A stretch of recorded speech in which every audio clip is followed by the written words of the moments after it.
Feeling the need for change is at the heart of your ability to make it happen. Welcome to Turning Inward. I'm Vivian Carrasco, your teacher, mentor, midwife, and host of this amazing podcast. Together, we're going to navigate our interior lives. We're going to unearth our own personal truth, our insights, and our inner knowing. Change what you see in the world, how you make decisions, and the way you lead yourself and others. Welcome back to the Turning Inward podcast. And you and I and Char and Nancy are in another sacred circle of heart-to-heart conversation.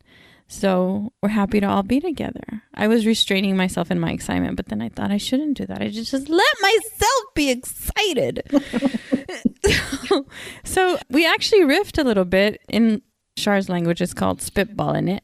And I'm going to turn it over to Nancy to tell you kind of where we ended up and what we thought would add value to you and what we wanted to sort of experience with each other.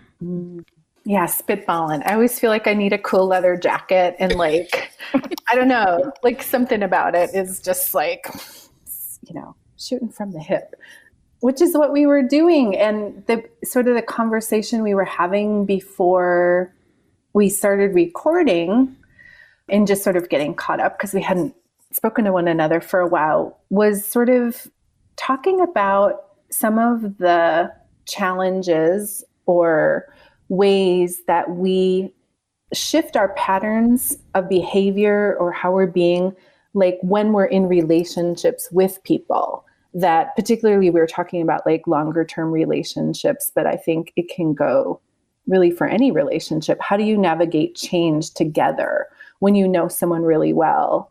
And then also, how do you give feedback and how do you receive it in those relationships? So that was kind of what we thought we would share and continue riffing off of in our conversation, in our heart to heart here. And what I think was beautiful is that we even experienced it in ourselves in this context, because for the first time, we gave ourselves a topic to think about before we recorded. And before the recording started, we're like, well, I don't know about that because we've always done it this way. Should we do it differently? And I thought it was beautiful just how that initial conversation on navigating change together, it just showed up in everything, even in us right here, right now. So we decided not to go with the pre-planned topic and do our thing and spitball it, shoot from the hip, listen and respond to each other, which is what we've been doing rather than having something scripted and planned.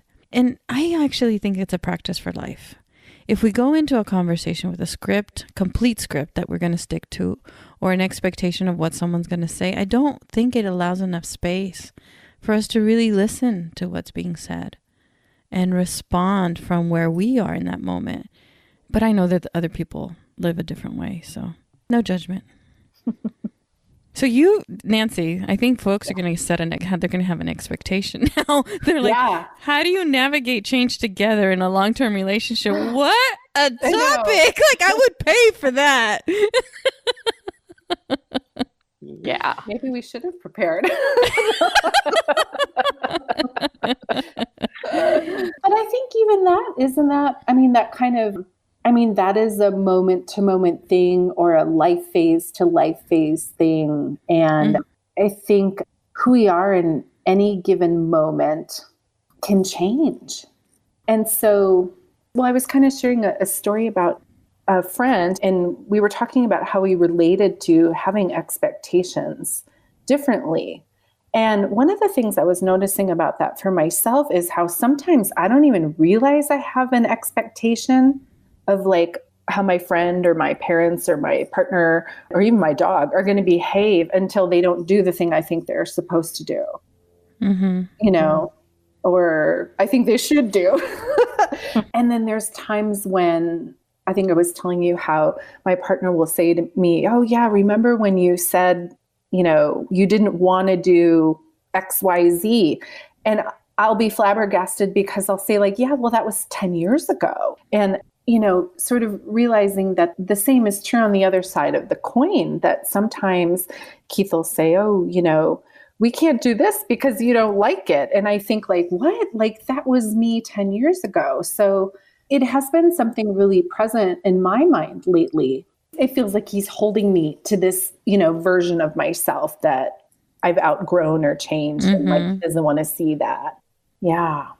I think it's difficult for anyone and everyone to look at someone and not have a memory, right? Or to go back to an experience of, when the last time they saw them, where they were. And this is part, I had already shared it before we were recording, but when I physically tried to do that, when I sense myself not experiencing the moment, and I'm sure that I only sense myself actually in the moment, 1% out of the 100%. So there's a lot of practice that needs to go into this so I can get better at it. But if I know that I'm bringing in the outside, and it's my brain's job to bring in the outside because we don't have enough energy to recreate reality every moment. I imagine like a doll, like a ceramic porcelain, actually, like a porcelain doll that needs to be, like the outer shell has to be cracked so I can actually see through that shell and see what's there right now to the deeper levels. I do it as a visual practice and then try to be more present with that person to sort of navigate that pattern or that habit that's changing in relation. Char, do you have a practice? Well, I think, the being present, right, is the secret to everything. Being in the moment.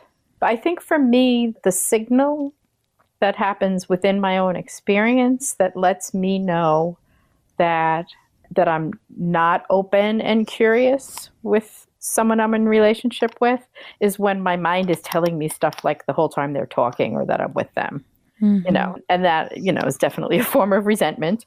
But, there's this chatter in my head that goes on sometimes. And that's the signal to me to like, oh, wait a minute, you're not really relating in a real way in this moment.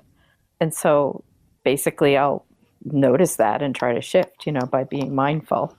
And then that's the beginning point for me. So I'm taking the audience's perspective and I'm curious about how do you shift though? Like what helps you become more mindful in that moment?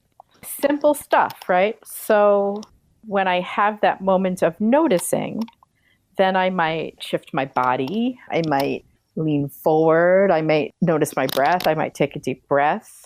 Like maybe I also might notice my hands are clenched or my jaw is clenched or, so I'll relax whatever is reacting. Yeah, that's how I shift. So it's a physical thing. Usually. Physical. And then the mental part follows. The energy and the openness follow. The tail wags the dog kind of thing. I don't know which one is first, but that's what came to mind. Yeah. That's the way I do it, Yeah. And so like if you were trying to be more open, relate in a more real way, rather than just waiting your turn to give your side, maybe physically you could lean forward to symbolize like the closeness.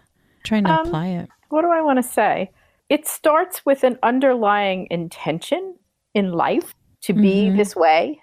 And then the noticing of the absence of the desired, like relaxed and open feeling state, right?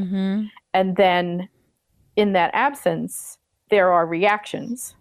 The reactions are emotional and thought-based for me. And then this is just what I'm aware of. There may be more, it may be different for you. But what I can shift is the energy and the physical experience of the reaction, right? So that helps me move another energy in and that energy out. And then, okay, now I'm back to where I want to be. Lots of times that's like an easy, instantaneous, like automatic almost thing that I can do, as I go about my life. When it's more serious, it's like I might have to sit in it for an hour or 2 hours or, and say, oh my God, I'm so uncomfortable. I can't shift. And then clearly there's more going on there for me to investigate. And with a trusted other person, we can investigate together if we're in a trusting, place. And if not, I can go off and, wait until I'm able to be in relationship with somebody. But lots of times it's just, 1, 2, 3, look at what I'm thinking. How silly, and move on. I just realized that I notice it if a memory is coming to mind. Like if I'm having, especially in a longer term relationship, there's history. So if I'm having an experience with this person and a memory comes up, then I know that I'm leaving where I am now. That's right, and I'm the present moment. And I'm saying, that executive function is saying, hey, this happened last time. It might happen this way again, instead of allowing whatever's happening in the moment to happen. As a protective measure, I guess, sort of a shield. And we think that the shield, here's my opinion. I think that my shield will protect me, but my shield, it might protect me like, I don't know, by... Well, it might have protected you when you were a little girl. Right. In a certain way, but it doesn't serve me anymore. And I want to have that closeness and that connection. So that shield doesn't have to be there. And it's scary to allow it to go because then you're vulnerable, right? You're soft and open. Yeah. And we were talking about pattern, and that's literally just a pattern that you have. And, it's part of the dance step you do in your experience, You may not be able to completely disable a pattern that you have, but you may be able to make it, a tiny echo rather than let it continue to run your life. Something that helped you cope when you were 4 doesn't need to run your life when you're, 44 or 54. And one of the things that we talked at length about was just bringing that, whatever the need is or whatever, bringing it to our awareness, like noticing what is it that I'm asking for? What is it that's, Yeah. And I think I said this before, but I want to say it again. We even did that with each other before we came into this conversation because we did something different in our relationship in that we agreed on a topic and then we weren't comfortable with having a topic, I think across the 3 of us, if I remember. And we said, let's just do what we do naturally and what we've set the intention for. And that's to have a conversation with each other, to be in relationship with each other here in this moment now. Yeah, that's the way I remember it. This is really interesting to sort of, hear, and particularly sort of your awareness of your process there, Char, like when you're kind of going through stages of awareness with your body and that kind of thing, because I think what it brought to mind for me, and I don't know if this is really something I've ever talked about, so I don't know how my words or, if I'm going to describe this very clearly, but what I was starting to notice there a little bit too is almost how we have our own patterning for how we show up and meet conversation or meet criticism or meet, feedback or whatever. But then what I was hearing was almost that you were shifting your expectation for how you show up to things as part of that intention that and it made me curious, sort of how you would describe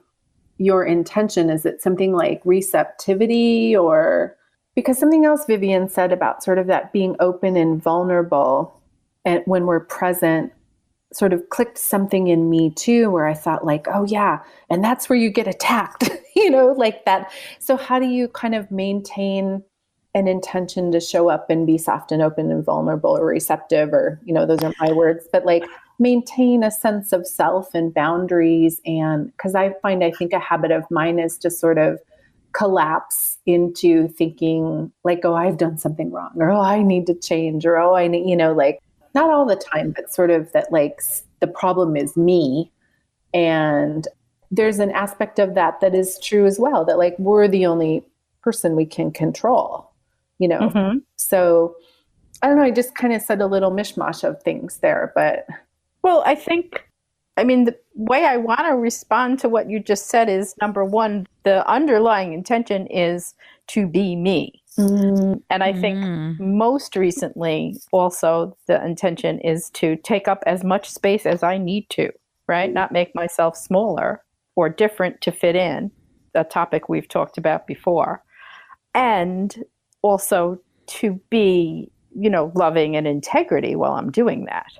So, because that is I believe the most important thing that, I'm here to express in this lifetime is, just love, not like romantic love or, rainbows and unicorns kind of love, but, what does it really mean to, be one with the light, the universe.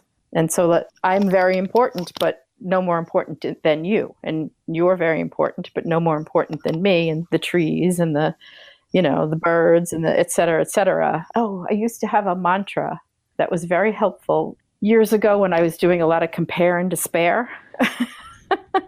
It was just all things equal. Mm-hmm. I am no more important than anything else, and nothing else is more important than me, than any other being, and no other being is more important than me. All things equal.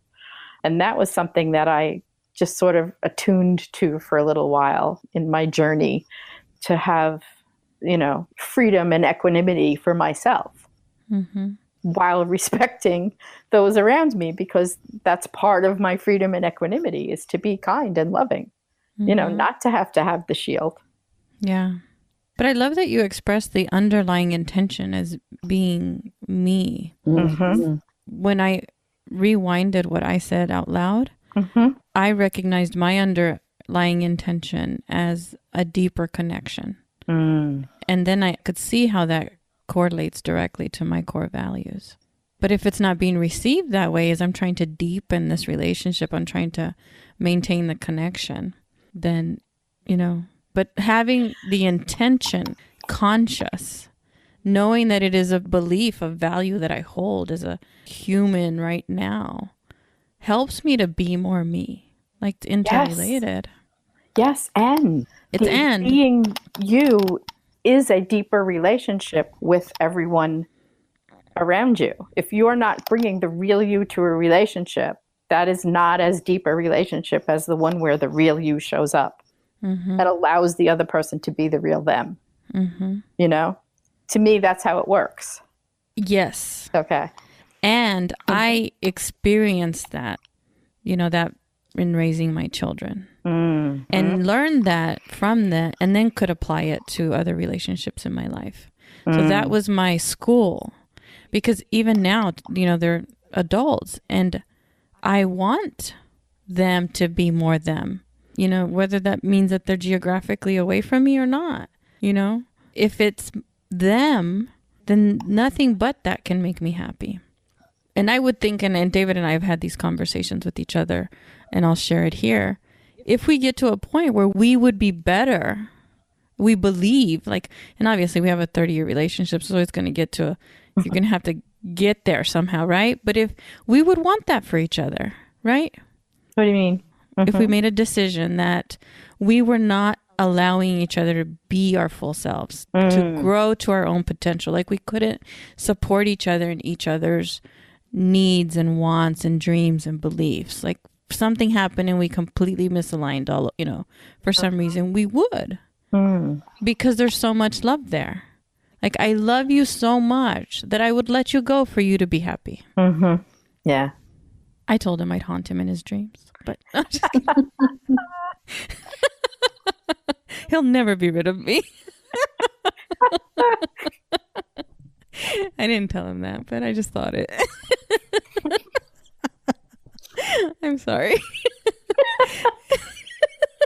That's pretty funny. Yeah. Navigating change together. Yeah. It's hard. I was just laughing at you about that too, because it's true. He wouldn't ever be able to, quote unquote, get rid of you, because who he is today or in the future, you were such a part of that, So it's like, I always kind of think of how, they sort of say that we can only heal in relationship and even, self-actualize in relationship too.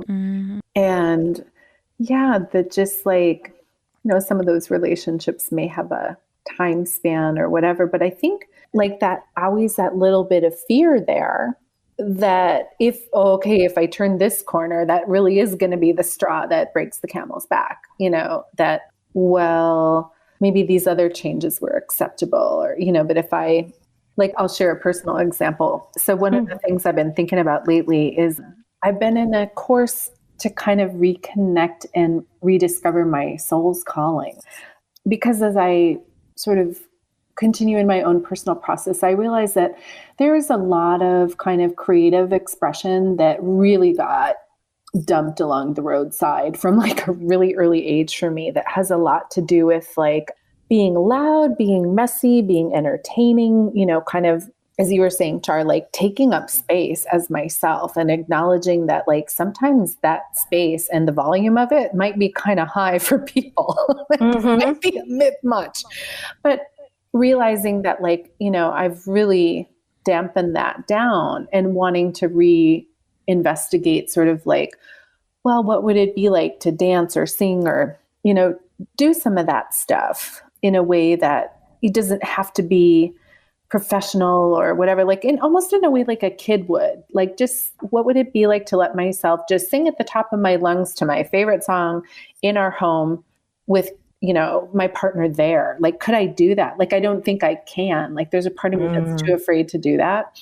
And yet really realizing that having space to do something like that would be me expressing myself more freely in our relationship together. And it's definitely breaking a pattern, you know? So I had to have a little... Totally hear you. Yeah, like I had to have a conversation about, like, it's a conversation we've begun starting that, like, I kind of inadvertently made, you know, like made myself or made him sort of like the villain, you know, that like, oh, I kind of like, I can't do that around him. But then I was like, well, is that even true? And then what is it I really want to do? Like, would I rather be able to do that alone? You know, like, would I rather, you know, so like navigating some of that kind of change and it really feels like a new version of being, you know, really vulnerable in front of someone, even to have the talk about the fact that I would maybe want to do something like that. It seems so different from who I've been and who this person is used to me being, you know? Yeah, that's cool. Yeah, I had kind of had a similar thing. Huh? I said it doesn't feel cool, but I'm glad you're saying that. No, but it is, because, you know, you opened up enough to allow yourself to have that thought and then the conversation and then get the feedback, which you may or may not like. Mm-hmm. You know, there's going to be an answer, you know, and you're trusting that it's going to be one you like, hopefully, but, you know, it might not be, you know, it might upset you. Right? Yeah. Well, and I think sometimes, so let's say, for example, all of a sudden I start singing at the top of my lungs in the house all the time, or this new person, you know, it's like, yeah, I think that's fine. Go for it. You know, be that person. And then I think there's like the second part of it is when you actually step into that becoming for yourself, the reaction may not be what they thought they were able to handle or have the capacity for. And then there's like a whole nother set of negotiations that may happen there. But yeah, it's really, I'm finding it interesting how it seems like such a simple and silly thing. And it's some of that stuff is like such a big deal. Yeah. I found that the simple and silly is the biggest deal. The most practical is it's almost like an opening, like there's a crack and then it opens. I shared this before we started recording, but where I go with that, so the process for that rebirth for me happens in like 3 or 4, 5 year cycles. I mean, it's a long time to navigate that new need and that new becoming. So being patient, right, with spiritual time versus clock time, your growth isn't, you know, one season. It could take years to get to a point where you feel that mastery, that stability, and that new being. And for me, I am empathetic towards my husband because I am so expressive. I'm just, I can imagine it could be exhausting for him. We were at Disney World for a few days and I was so comfortable acting like a 7-year-old and crying as the parade went by. And I mean, I wore waterproof mascara for a reason because I was emotive. I mean, it was like the 7-year-old girl screams were just contagious and I was giddy. And we both, you know, came back from it and said that was so wonderful just to enjoy, you know, this like there's no restraints, right? We can have fun in a very like playful way. But I've slowly gotten to that point. I could do that at Disney World. You know, everybody else is screaming and crying and saying, Elsa, you know, and just these eyes of wonder and awe at the world, at everything, you know. So, but couldn't have been that person at Disney World even without, you know, it was just us. If I hadn't gone through like, I think now a long time. It's been a long time. Like that road to be so me around him took a long time to come back to, which isn't where I'm sure we started with, right? Like we started with this connection that we could be ourselves in front of each other. I used to talk about us in like a DNA, you know, because we'd feel tension when we would come apart and we'd feel scared, like, oh no, are we moving away from each other? And I'm like, I think it's like I made this up. I'm like, and it worked. I'm like, I think we're more like a DNA strand. Like we'll go out to like a certain maximum and then we'll just come right back in and interact and go out and come back in. Like we're two individual strands that just interact at certain like very beautiful, like geometric times. And it's okay to feel that tension of coming apart. And it sounds like I did that very gracefully. Trust me, it wasn't graceful at all. But yeah. Yeah. And it's a gift that you give to someone else when you're really being yourself. But they may not receive it that way all the time.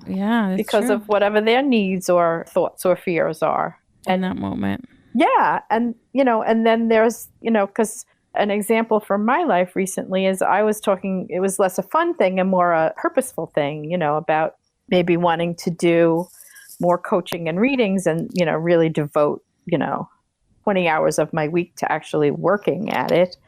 And, you know, Ed's first reaction, while he's not discouraging me, he's saying, I have some feelings about that. Wow, look at that. You know, I'm afraid that, you know, you're going to be like a stress case and, you know, this relaxed sort of lifestyle that we have here will be affected and that kind of stuff. And he was just confiding like his thoughts and fears at the first discussion of this thing, you know.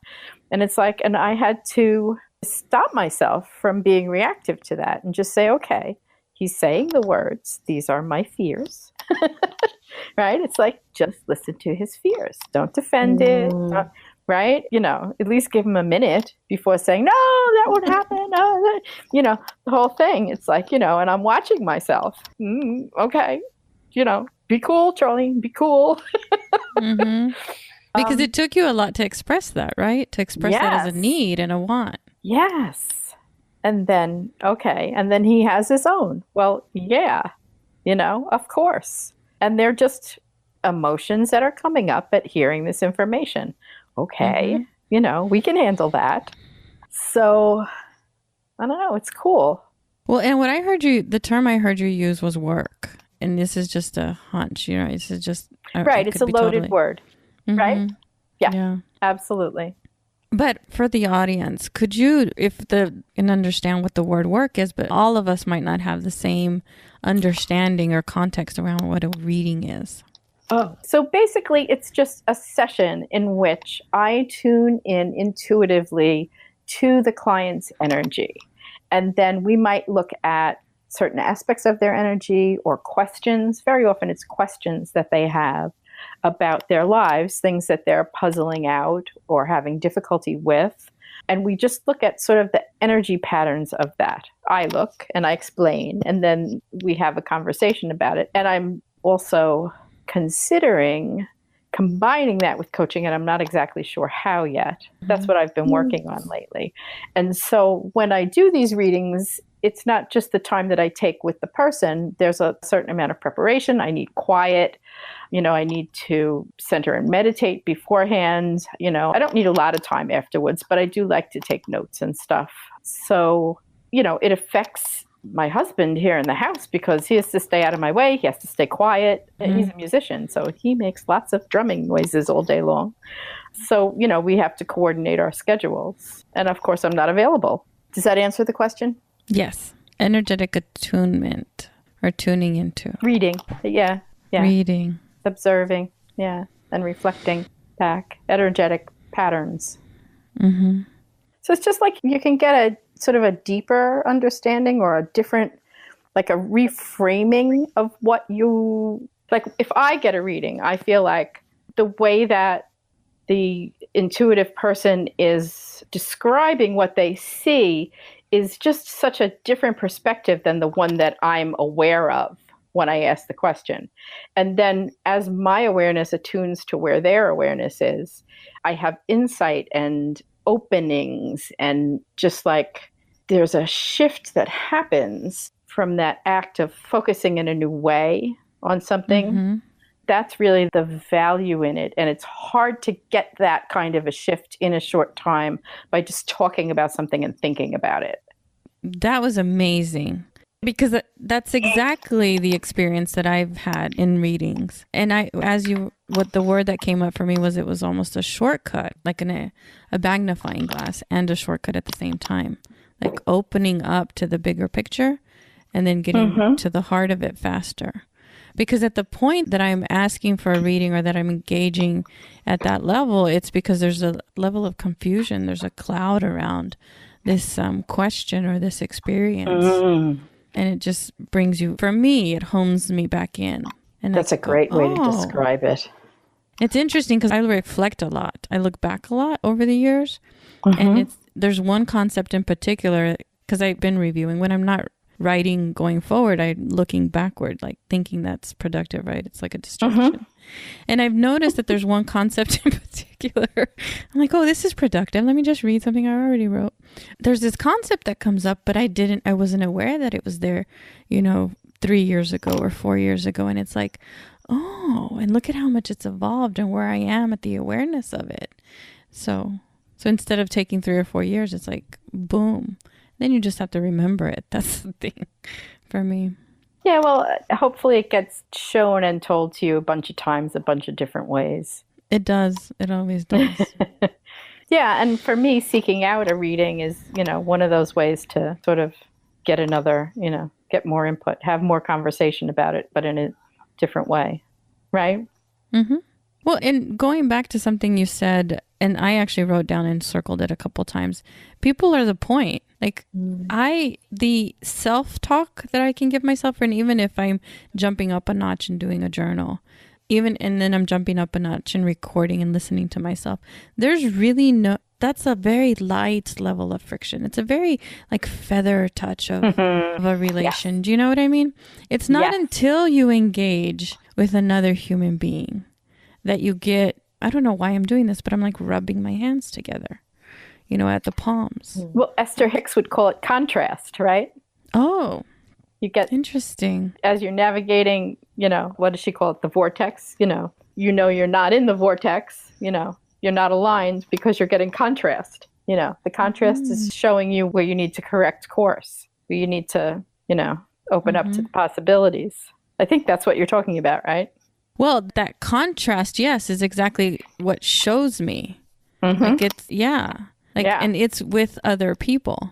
Yes. I think I'm doing something when I'm, doing all these other things that are, this internal, inward, solo look. But it's not until I share or express that with another human being that I really can get somewhere with it. That's a really good point. I have to remind myself. Because like back to your point on the feedback isn't always fun, but the intention is to generate love, and love in not the romantic, but love, like this is it. Like this is an experience of it. The conversational nature of reality.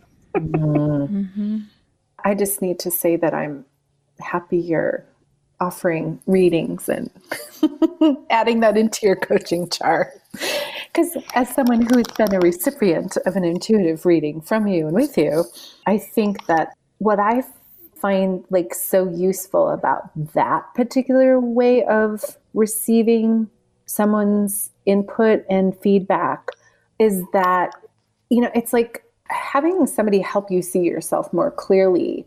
Yeah, like it's never a bad thing, but also sometimes there can be a little ouch with it. But generally speaking, it's like the truth and clarity that you can reveal. To me, it always illuminates more choices and possibility. So like And I think, I don't want to give the impression that like receiving a reading is like, giving you some kind of, nasty mirror or something like that. Cause I don't think that's what happens at all. I think in fact, there's almost a really gentle way that having somebody just sort of share with you the kind of patterns and things that they're noticing and seeing if they resonate with you is a really beautiful way of meeting someone where they are. And to me, it always, usually pretty much always just feels like really affirming, because there's some part of you that sort of knows that, or, like something, but you might not have the words for what you're experiencing or the larger perspective around why something that you really are getting hung up on. And so, I just think it's amazing to, work with that skill and use that and share that in, our communications and conversations and connections too. Cause I agree. Like, I think it really does shortcut things sometimes.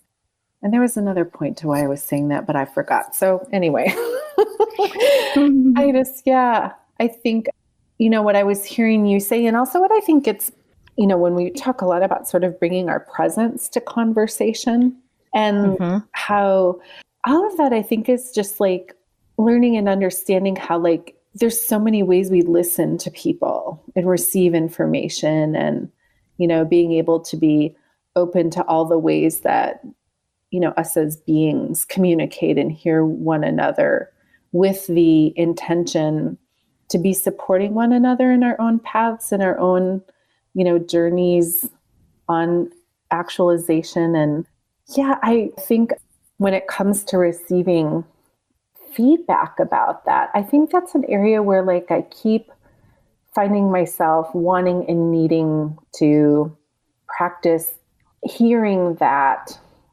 and not just hearing that from my patterned place that's like, and shielding against, like, I know there's certain kinds of criticism or feedback, like, I don't want to hear, but it's like, I also know those are areas I need to move into. So when you're in trusted relationships or that sort of thing, it's like, being able to let, one's guard down and acknowledge, any kind of bristling reaction and sort of pass through that. And, generally speaking, there's probably something there, not always, but, to bridge communication and connection to help you see yourself more clearly, help see your partner or somebody else more clearly, help see a situation more clearly. That's fruitful. Absolutely.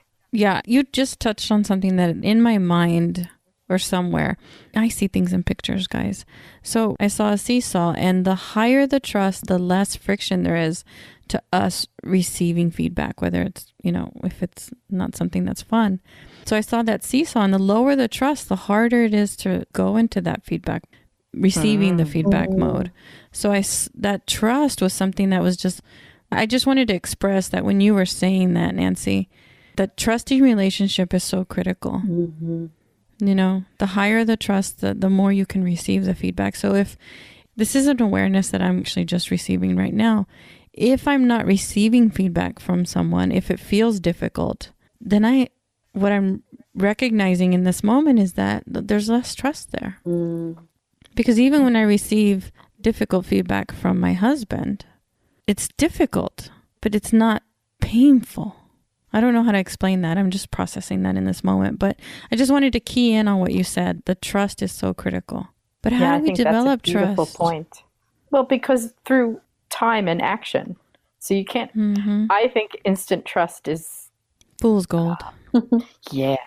And, trust is something that's earned and given. It's not something that you go around giving to everyone or being always in a trusting state. I think on the level of conversation and self-development, right? On the level of sharing your most inner and vulnerable places. On the level of, spiritually, I'm much more than this body and this personality and all that. There's that trust there, but that's separate from what you do in relationship with people, and certainly in relationship with people that you don't know very well. Does that make sense? Yeah, trust is relative. Everything has a context. Right. Something you said earlier, Nancy, about changing patterns and habits, like navigating change in long-term relationships and intimate relationships. I had written down upsetting the apple cart because I've heard that from people before. I don't want to upset things. But and I think we had a dialogue about this, or maybe it's in my mind, so you guys correct me. When we find a place in ourselves where we have enough courage to express that need and that change, and we do it in a very patient, open, and receptive way, the way you described it, Char, that evolution to that next, what did you call it, Nancy? Becoming? Asking a question, is that the path? Is that the direction forward to navigate change together? I feel that being asked from the audience, like, well, how do I get there? Well, I think there's probably a lot of ways. I mean, I think a little bit of it comes from the kind of relationship you have with someone and the sort of tolerances and abilities and skills and things there that exist. Because I don't think everyone does change the same way personally or together. So, but I think, some of the commonalities are that like you kind of have to, begin understanding. Because I would imagine we actually negotiate a lot of change that we never really talk about or are aware of. Like there's some things we probably just shift without there being any awareness of it. But then like I think of these more sort of conscious things that come to our attention because we either feel resentful or we feel cramped or unexpressed in some way. And I imagine, sort of the first piece there is going back to that awareness or understanding about just like, well, what is it I'm wanting? Mm-hmm. Like just being able to articulate for yourself, or if it's the other person kind of navigating shift, being able to be open and curious to sort of support them and asking like, I'm sensing this, like, is there, because I think sometimes you may not know what it is you want to be different. You just know that like, every day you come in the door and, something happens and you don't feel good or whatever, like you're tired of something, but you don't even know what it is yet. So I think the first part is just uncovering that. That's beautiful. Thank you. There's a rewind in there for everyone, by the way, because that in my experience, like I'm going to like mirror that 1,000%. When we don't even know what we want, how can we even ask for it? And that there is no blueprint to change. There's no one way to do change together because there's that together. There's that relational. So it's a figuring out of how it's done.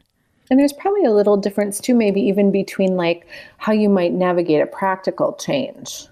Like if somebody's schedule changes and you need to figure something out differently for how you're going to pick your kids up from childcare. Like you might navigate that differently than like a really deep emotional or spiritual change or an illness change or, like. We're talking about the deep, heavy stuff, right? And I think chosen change. Like I think we're all kind of, I'll speak for all of us, tell me where I'm wrong, but like I think we're also talking about our awareness and movement and choice in our life to continue giving us more happiness, freedom, exploration, adventure, like charting our own uncharted territories into, what we want to do with our human time on the planet.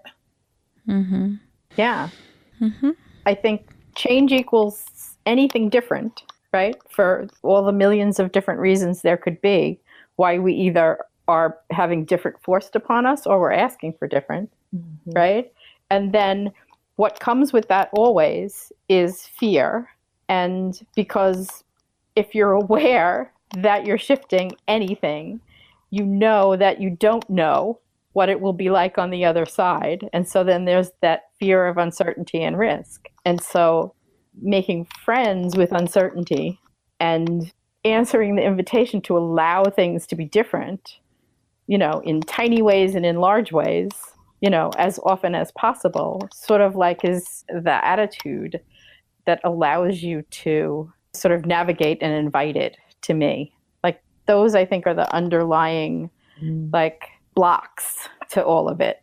And totally agreeing with everything you've just said. It is all contextual, and it, but there are predictable sort of steps to all the different ways that we change and all the different levels that we change.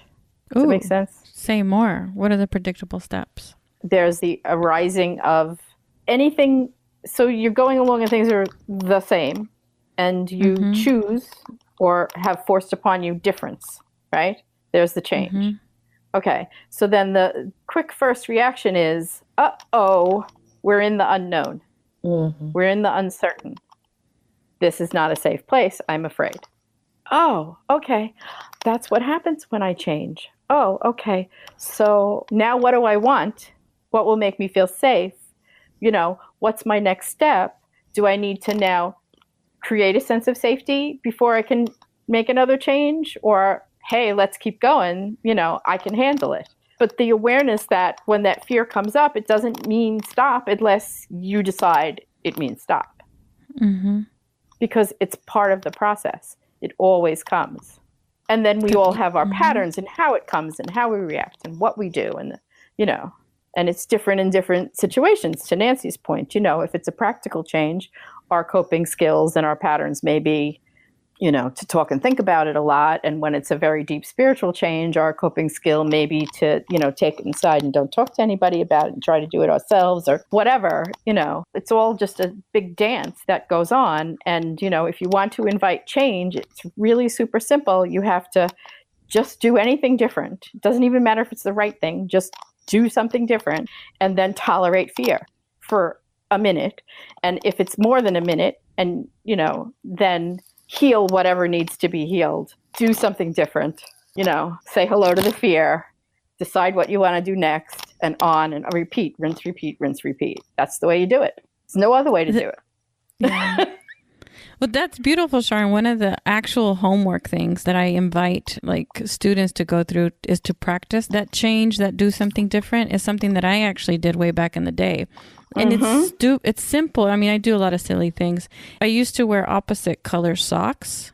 It's not a big deal for younger kids, but for adults who are supposed to look a certain way, opposite color socks to receive that fear of somebody looking at me weird and build that muscle of, you know, and for me in that case, it was building this tolerance of if I don't dress the way something is expected of, then I can receive that. I can be okay because this is me.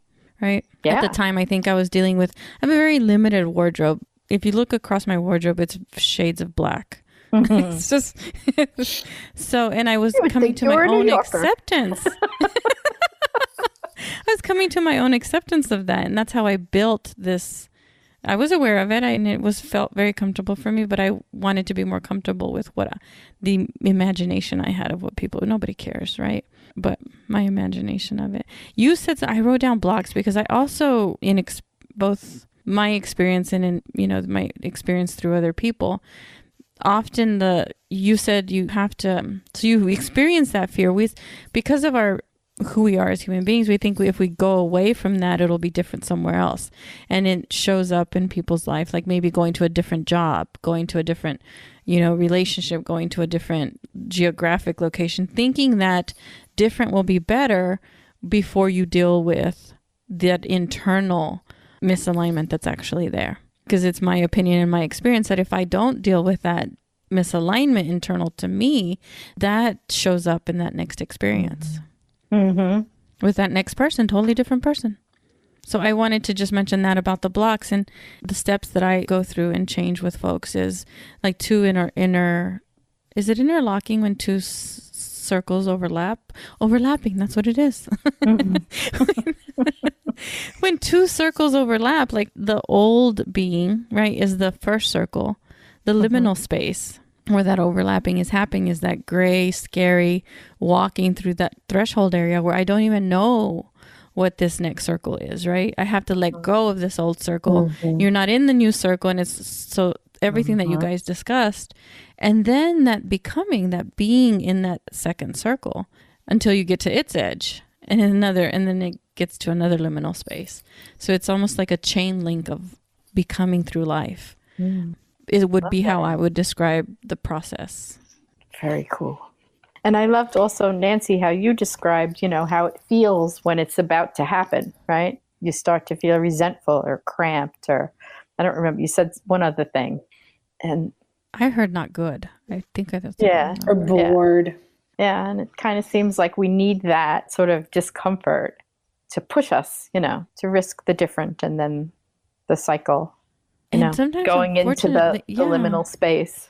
We need it to a very, I don't know where it's from, but I've heard there's 3 ways to get there, right? It's through pain, but it's like where you have to do something about it. It's getting to the point where you don't feel like you have a choice. Like you're gonna do so, there's this ledge that happens, like the inevitability of it. Inevitability of just like, it's so bad that it has to be addressed. Anything would be better, right? Where you just give in, you're like, hey, something's gonna change, right? Good, bad, or ugly. And then the second one is through, I think, joy or happiness. And I think so many of us have to go through the pain because it's just stronger than the joy part. Like I talk about the change in direction. We're so used to moving away from our fear that we have to learn to go towards our joy, towards what we love. And that's practice in and of itself. Mm-hmm. And the third one was like something, big and traumatic, like a car accident or something. Yeah. Are the 3 ways that we go towards change. Whew. Yeah. I just have to reflect that in what I felt and experienced in our relationship. It's just fascinating. That all came up in the moment. That's what presence looks like. Mm-hmm. And not that it's perfect, right? Because it's a relational thing between the 3 of us in conversation, but I don't know. I think it's cool. Me too. I am honored to be part of it. So before we close, I'll add it to the show notes, but because we talked about readings and both you, Char and Nancy, are gifted readers, will you share just verbally how folks can get in touch with you if they're interested in having that experience with you? For me, you just can go to my website, which is charhoey.com. And it doesn't literally say readings anywhere there, but you can book a complimentary clarity session, and I'll be happy to, explain to you what the process is, and then you can take it from there. Or you can email me at charlene@charhoey.com. And actually, I had to check my website real quick to make sure because I've been doing a little shifting around, make sure I had info up there. So I also do intuitive energy readings, and people can find me, Nancy, and she's amazing. Well, thank you. My handle is on my website, which is called goddessoftheroad.com. Thank you. And I'll also add that to the show notes links. So wherever you're listening to this podcast, it'll be available in the description. Oh, you're welcome. It's been great to connect with you guys. It's been such a joy. And it's a blessing, honestly, to be in your ear if you're listening to this podcast. So I want to welcome you back if you've joined us again, or to encourage you to come back if it added value to your life. And share any questions or curiosities or comments. If you'd like to engage in the conversation, have us talk about something that is stirring in your heart. So till we hear each other again, thank you for joining us. If something needs to change and you don't quite know what it is yet, tune in and turn inward. I host an online learning community where we can figure it out together. It feels like a little family, and it's a place where you can be supported and offer support, because togetherness sparks change. Visit my digital home at viviancarrasco.com to learn more.